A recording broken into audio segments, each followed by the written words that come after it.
Entre aquellas grandes personalidades que con sus proezas han marcado etapas históricas enteras en sus naciones de origen, no se puede dejar de lado al admirado y controvertido general Julio Argentino Roca. Forjado como vencedor de numerosas batallas militares desde muy joven, Roca sellaría el proceso de pacificación del país y desde 1880 conduciría los destinos de la valiente y altiva nación argentina por más de 3 décadas. Dirigió la polémica conquista del desierto y otras campañas militares que le dieron a la Argentina más del doble del territorio que poseía en aquel entonces y le ganaron su riqueza geográfica actual con la Patagonia. De la Argentina disgregada por luchas partidistas y montoneras a ser la Argentina que por varias décadas fue el país más próspero y ordenado de la región, el de mayor inmigración europea y expansión agropecuaria.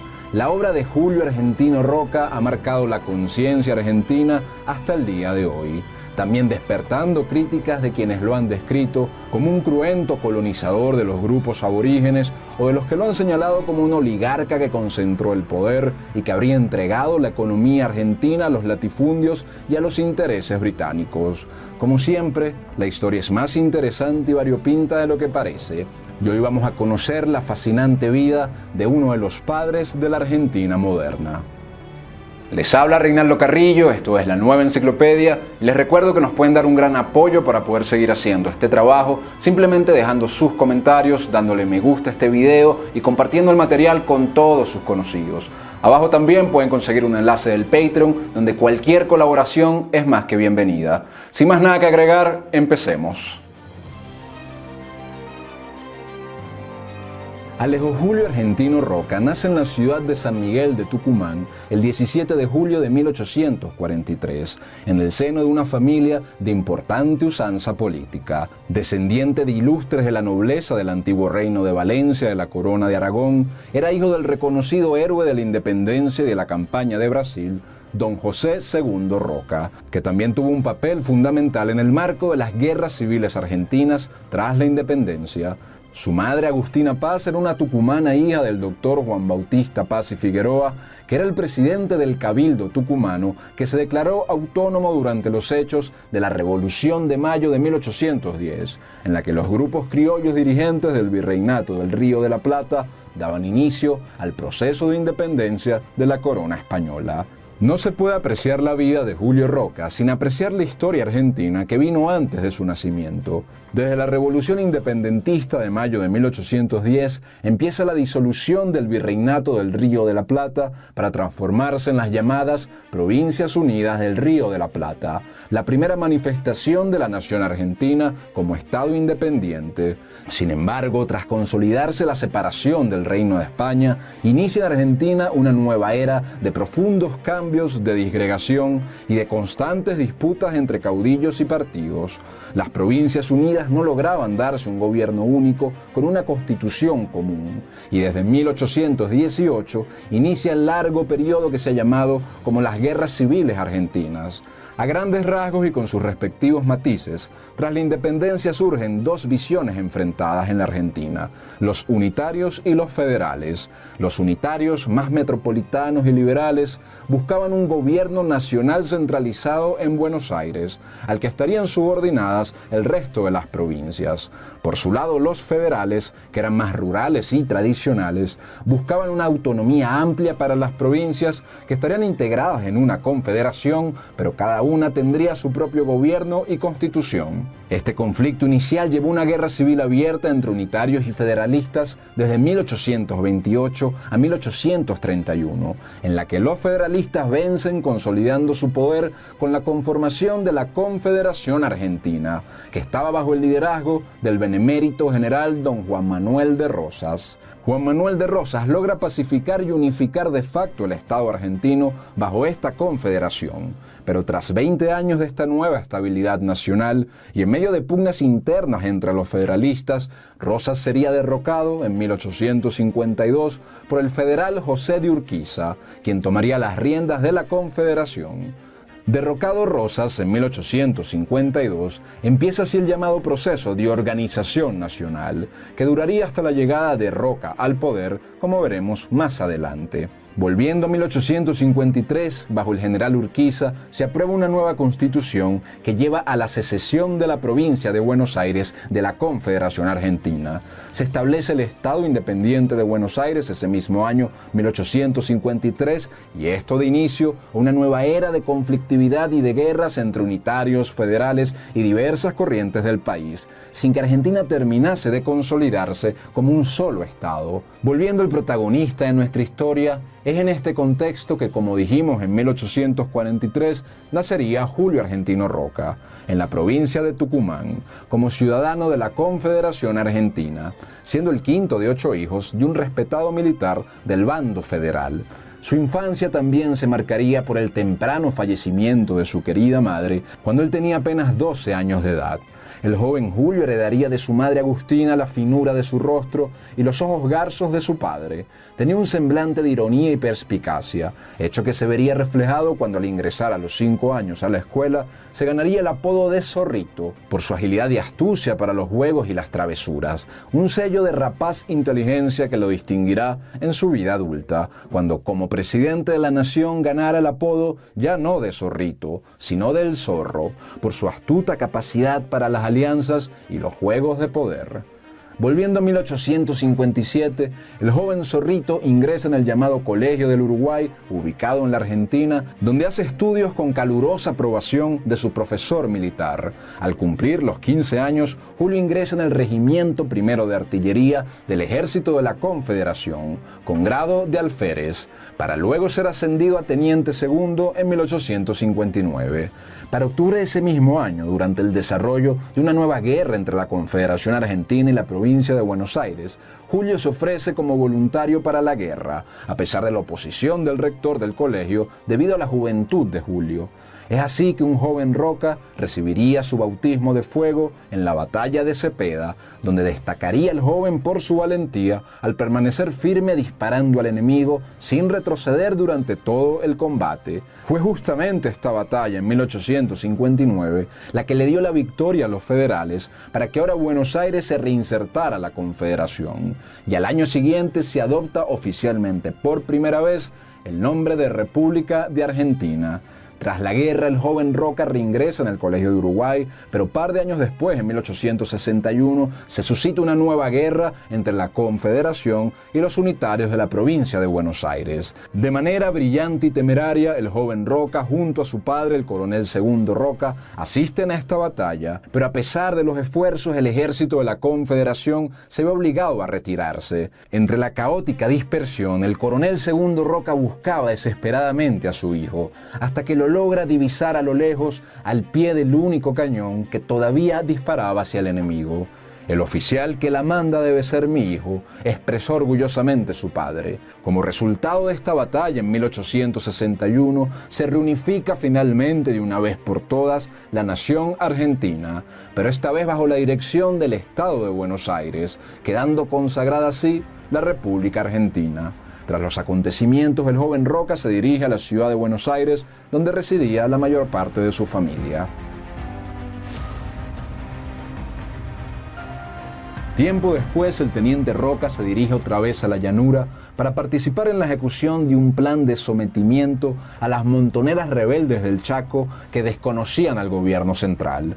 Luego de esto es ascendido a capitán en 1864 y su estadía en los Andes coincide con la declaración de guerra de Argentina, Brasil y Uruguay al Paraguay en 1865, una cruenta contienda que luego sería conocida como la Guerra de la Triple Alianza, en donde los aliados invaden al Paraguay para derrocar al presidente Solano López. El joven capitán Roca se suma a la vanguardia del ejército, acompañado por su padre. Jugándose la vida en el arreo de la batalla, las hazañas de Roca durante estos combates le harían merecedor de un nuevo ascenso como mayor. Pero tras celebrar las victorias, su padre, el coronel José Segundo Roca, fallecía repentinamente en el campamento en 1866. Pero a pesar del profundo luto por su padre, Roca seguiría cumpliendo sus deberes fundamentales en la guerra hasta su final en 1870, en uno de los capítulos más sanguinarios de la América Latina, con un aproximado de 500.000 de muertos entre civiles y militares y la muerte del 70% de la población del Paraguay. Continuando con la agitada vida argentina, para 1870, el homicidio del general José de Urquiza desata una nueva revolución autonomista en la provincia de Entre Ríos. En 1871, Julio Roca sería el enviado para derrotar a los rebeldes, sellando el último conflicto en la Argentina entre unionistas y federales. El presidente argentino en ese entonces, Domingo Faustino Sarmiento, acudiría personalmente y sobre el campo de batalla ascendería a Julio Roca a coronel del Ejército Nacional. Tras estos sucesos, Julio Argentino Roca sería nombrado jefe de la comandancia en la villa de Río de Cuarto. Esto estaba en las líneas que representaban los límites al sur de la Argentina, una delimitación geográfica que resonará en Roca un gran destino. La Patagonia y la región occidental de las Pampas fueron un territorio que antes y durante del virreinato del Río de la Plata, españoles y criollos buscaron incorporar dentro de su proyecto civilizatorio. Sin embargo, dicho territorio de más de 1 millón de kilómetros cuadrados era una estepa casi indomable bajo el dominio de diversos grupos aborígenes o montoneras de composición diversa. Se trataba desde entonces de un problema histórico para los argentinos, enfrentados a grupos aborígenes tehuelches, mapuches y ranqueles que se negaban a asimilarse al gobierno y la vida argentina. El general Juan Manuel de Rosas había logrado la conciliación o la conquista de algunos de estos grupos, pero una vez caído Rosas, florecieron de nuevo estas montoneras rebeldes organizadas para el saqueo, para la guerra y para el pillaje. Esta violencia entre los argentinos y estos grupos se acrecenta en la década de 1870.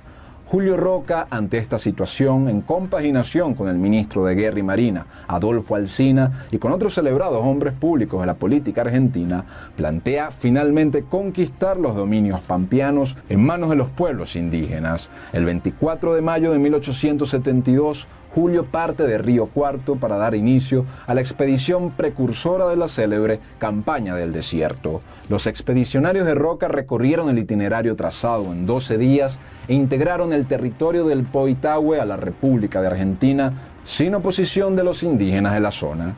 El 22 de agosto de 1872, un Julio Roca ya de 29 años contrae matrimonio con Clara Funes Díaz, con quien tendría 6 hijos. Clara pertenecía a 2 familias de robusta raigambre tradicional de Córdoba, cuyos familiares introducen a Roca a la alta sociedad de aquella provincia. Al margen del proyecto expedicionario, en julio de 1874, un grupo de caudillos liderado por Bartolomé Mitre se alzaría en contra del gobierno nacional, en desconocimiento de las elecciones a diputados nacionales, pero el coronel Roca vencería formidablemente a los rebeldes, siendo ascendido una vez más a teniente general en el mismo campo de batalla, cuando solo tenía 31 años de edad.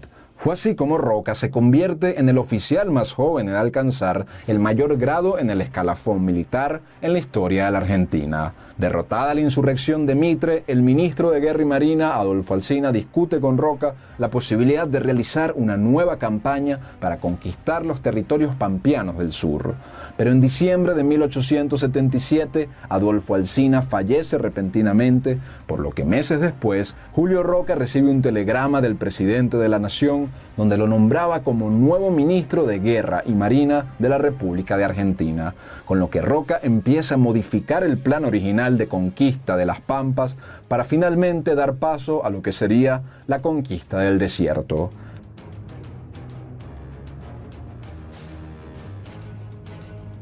Para 1878, el Congreso argentino aprueba el nuevo plan y con ello la ocupación del Río Negro. Roca afirma con sólida madurez la misión que le fue encomendada. En un discurso ante la Cámara de Senadores sobre la colonización del desierto diría: «Hoy la nación dispone de medios poderosos comparados con los que disponía el virreinato. El ejército se encuentra en Carué y Guaminí, en el corazón del desierto. Hasta nuestro propio decoro como pueblo viril nos obliga a someter cuanto antes, por la razón o por la fuerza, a un puñado de salvajes que destruyen nuestra principal riqueza y nos impiden ocupar definitivamente, en nombre de la ley, del progreso y de nuestra propia seguridad, los territorios más ricos y fértiles de la República». De esta forma, en 1879, Roca organiza un ejército conformado por 5 columnas militares y pone en movimiento la conquista del desierto. Una campaña compuesta no solo por militares, sino también por científicos y médicos que realizaron estudios de botánica, zoología y geología en las regiones hasta entonces desconocidas. También el ejército fue acompañado por sacerdotes que tenían la misión de evangelizar a los aborígenes. De acuerdo con la memoria presentada por el ministro de Guerra, algunos de los encarnizados combates por el territorio dejaron 1.313 indios guerreros muertos y otros 1.271 tomados como prisioneros, incluidos 5 caciques tribales, pacificando luego de estas batallas efectivamente la provincia del Río. El 24 de mayo, Roca junto al ejército atraviesan el margen septentrional del Río Negro, concretando la primera etapa de la conquista. Allí hace flamear la bandera de Belgrano en el justo aniversario de la Revolución de Mayo de 1802. Se calcula que se habían recuperado 20.000 leguas cuadradas de tierras fértiles y vírgenes para la nación. A su vez, Roca nombra al coronel Conrado Villegas para continuar con la conquista de las regiones restantes que le darían su fisionomía geográfica actual a la Argentina. Y se avanzaba ya casi en la pacificación total del país. Roca era uno de los grandes hombres del momento, cosa que coincidía con algo que hace años Roca había visualizado y no pocos hombres prominentes se lo habían propuesto: la posibilidad de una carrera para presidente de la República.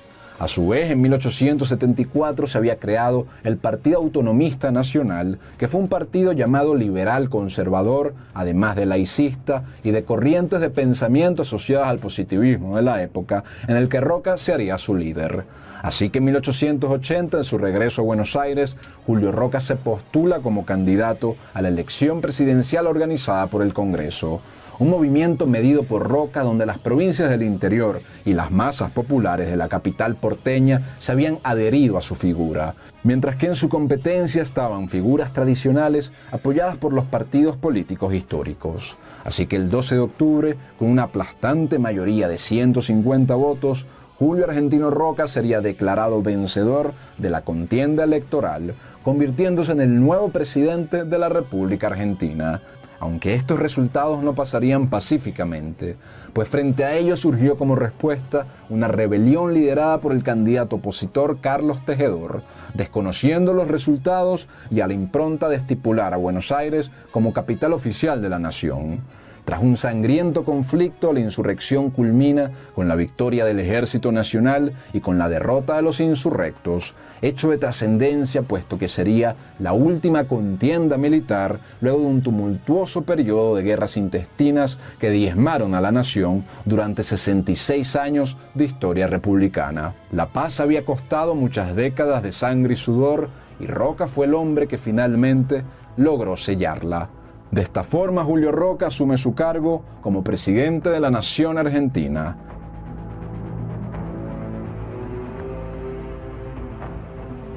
La presidencia de Julio Roca llevaría a la Argentina por una serie de profundas transformaciones, encaminándola a una modernización en todos los campos de su vida nacional.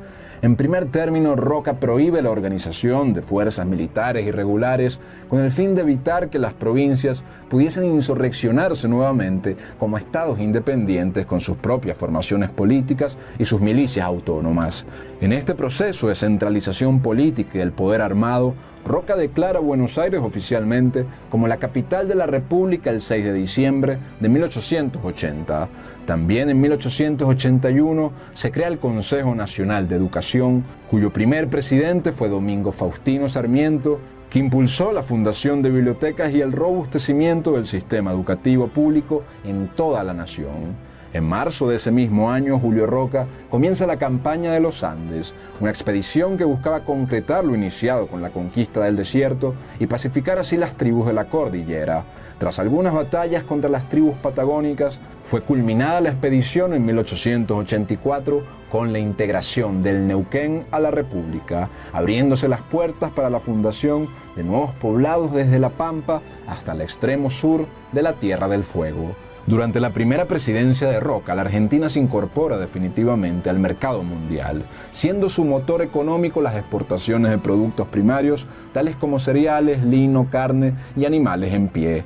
Las rentas nacionales aumentan exponencialmente y con los nuevos ingresos, más nuevos préstamos adquiridos, inicia Roca un ambicioso plan de obras públicas para el país. Se extienden las líneas de ferrocarriles por el territorio nacional. Buenos Aires tiene una gran renovación urbanística cuyas obras perduran hasta el día de hoy. Se construyen nuevos puentes y puertos para facilitar el transporte comercial y fomentar las industrias de la ciudad porteña y el comercio marítimo. Y llegan grandes cantidades de inversión extranjera que ponen a andar diversas industrias dentro de la República.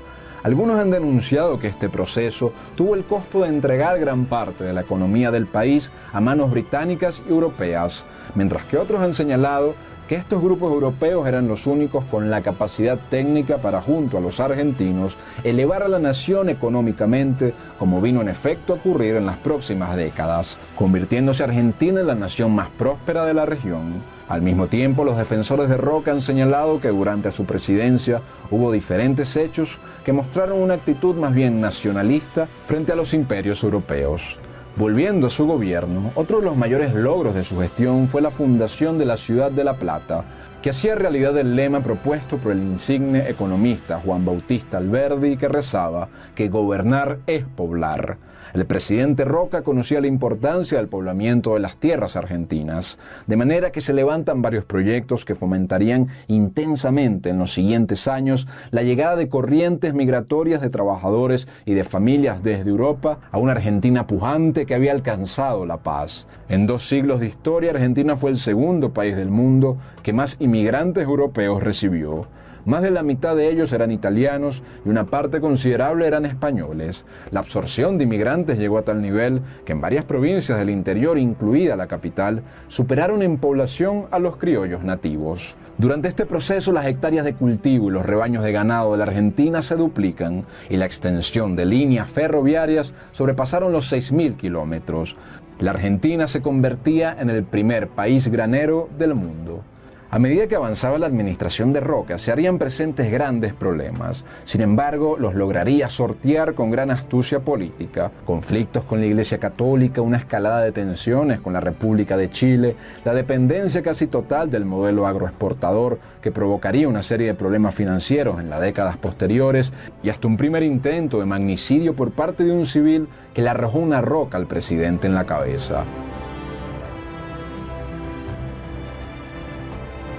Pero más allá de los desafíos, Julio Roca logra la consolidación de un Estado nacional moderno y capacitado, bajo el lema de paz y administración, rodeado además de un continente diezmado de problemas y guerras. Para 1886 se acercan nuevas elecciones presidenciales y Roca propone a factores de poder del país la elección de su cuñado, el doctor Juárez Celman, la cual es aceptada sin problema y se avanza así en la consolidación de un régimen de partido hegemónico en el que Roca era el gran centro de mando, de decisión y de paz.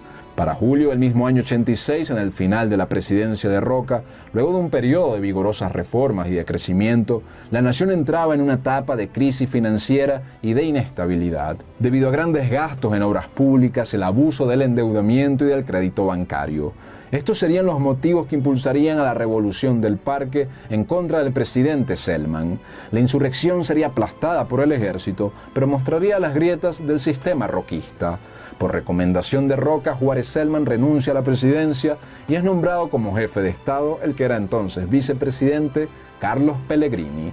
Tras una pequeña estancia en Europa, Julio Roca regresa a Argentina para disuadir al principal candidato opositor, Bartolomé Mitre, de postularse a las elecciones. De esta forma, Roca logra que para el periodo presidencial de 1892 a 1898, Pellegrini entrega el poder a su candidato y al nuevo presidente electo, Dr. Luis Sáenz Peña, un político perteneciente al ala del roquismo del Partido Autonomista Nacional, con la aprobación por primera vez de los partidos opositores, siendo Roca tras bastidores el verdadero hombre fuerte y factor de consenso nacional. Es así que mientras Luis Sáenz Peña era presidente de la Nación, Julio Roca sería nombrado como presidente del Senado Nacional.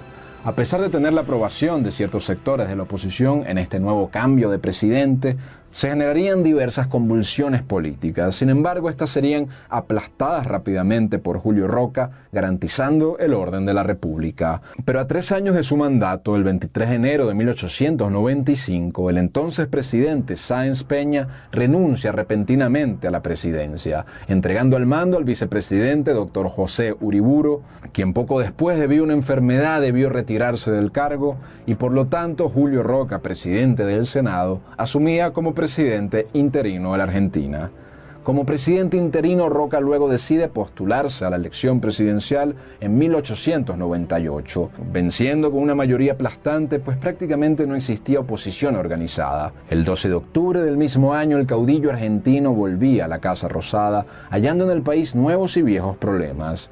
2 problemas principales son los que inquietaban a Roca: la cuestión electoral, que sumía al país en un profundo descontrol político cada varios años que se realizaban elecciones, y la cuestión chilena, que recurrentemente amenazaba con una guerra internacional debido a que no se habían terminado de trazar con claridad los límites entre Argentina y Chile. Es así que Roca reforma la Constitución ese mismo año, en la que reestructura las elecciones de diputados, el ordenamiento de nuevo personal para los ministerios y también la optimización de la burocracia gubernamental para emprender lo antes posible el desarrollo de obras públicas en todo el país, especialmente en los nuevos territorios conquistados de la Patagonia. Roca emprende una extensa gira así por las provincias del sur con el objetivo de trazar las líneas definitivas de las fronteras de la República Argentina. Demostrando la fortaleza del ejército argentino, Roca navega el intrincado laberinto de los canales de la Tierra del Fuego hasta llegar a Punta Arenas. Allí en 1902, Julio se entrevista con el presidente chileno Federico Errázuriz a bordo del buque O'Higgins. Allí se firman los Pactos de Mayo y concluye la carrera armamentística entre ambos países para buscar una solución pacífica. El nuevo gobierno de Roca tuvo una política exterior buscando relacionar a la Argentina con naciones vecinas y hasta otras más distintas como Japón y Persia, al mismo tiempo dando grandes prioridades y privilegios a los europeos y británicos. Sin embargo, el gobierno de Roca fue el único que protestó enérgicamente el bloqueo que sufrió Venezuela por parte del Reino Unido y el Imperio Alemán en 1902. Con este caso, el canciller de Roca, Luis María Drago, desarrolló la célebre doctrina internacional Drago, que establece que no puede haber invasiones armadas sobre la base de deudas públicas. En su último mensaje al Congreso, finalizando su periodo en 1904, Julio Roca pronunciaría un discurso imperecedero para la historia de la República. No hay un solo lugar del país, por alejado que esté, en el cual no se haya construido o esté en vías de construcción una escuela, un ferrocarril, un puente, una línea telegráfica, un hospital o un cuartel. Esperaré tranquilo el fallo del día siguiente, más justo o imparcial, o menos acerbo con relación a las flaquezas humanas a que están sujetos los hombres públicos de todos los países y de todos los tiempos. Al terminar el periodo constitucional de su gobierno el 12 de octubre de 1904, cumplimentando con integridad y patriotismo austero, el ilustre general Bartolomé Mitre juzgó la histórica presidencia recién concluida con un saludo a Roca diciendo: «Yo recibí su juramento y vengo a decirle que lo ha cumplido». Pudiendo Roca perpetuarse en la presidencia, se desprende y entrega las insignias del Poder Ejecutivo de la Nación y desde entonces el ilustre general Julio Roca se aleja de la política, abandonando en buen grado y sin ambiciones la dirección del partido a sus amigos cercanos y a su hijo, don Julio Argentino Pascual Roca. El general Roca se retira paulatinamente de la vida pública, prefiriendo las tareas de consejero prudente y austero. Viaja con frecuencia a Europa para atender los quebrantos de salud, donde los jefes de Estado europeos le rinden solícitos homenajes. El ya envejecido Roca se retira a una casa de campo en la estancia La Paz, en Córdoba, donde recibe reiteradas visitas de figuras como el celebrado poeta francés Anatole France. Finalmente, el 19 de octubre de 1914, en su casa de la calle San Martín en Buenos Aires, Julio Argentino Roca fallece a la edad de 71 años, a causa de una infección pulmonar, sellando con su muerte un capítulo entero de la historia argentina. De ser un bajo noble provinciano, hijo de un destacado prócer de la independencia, se forjó como un soldado en el feroz escenario de las guerras civiles argentinas. Su férrea determinación simbolizó los ideales y aspiraciones de la joven República Austral. Su figura, que trasciende en el tiempo, sigue siendo factor de acentuadas polémicas y admiraciones. Sus acciones como firme progresista e ilustre estadista han dejado un legado que prevalece en la República y que inspira por igual el imaginario colectivo argentino hasta nuestros días, ascendiendo su figura a la categoría de ser uno de los padres de la patria. Muchas gracias por haber visto este video, espero que les haya gustado y no olviden que es muy importante para nosotros que puedan suscribirse al canal, dejar sus comentarios, compartir el video, seguirnos en nuestra cuenta de Instagram llamada La Nueva Enciclopedia y sobre todo que nos colaboren en nuestro Patreon con cualquier ayuda que nos puedan dar. Muchas gracias a todos y que Dios los bendiga.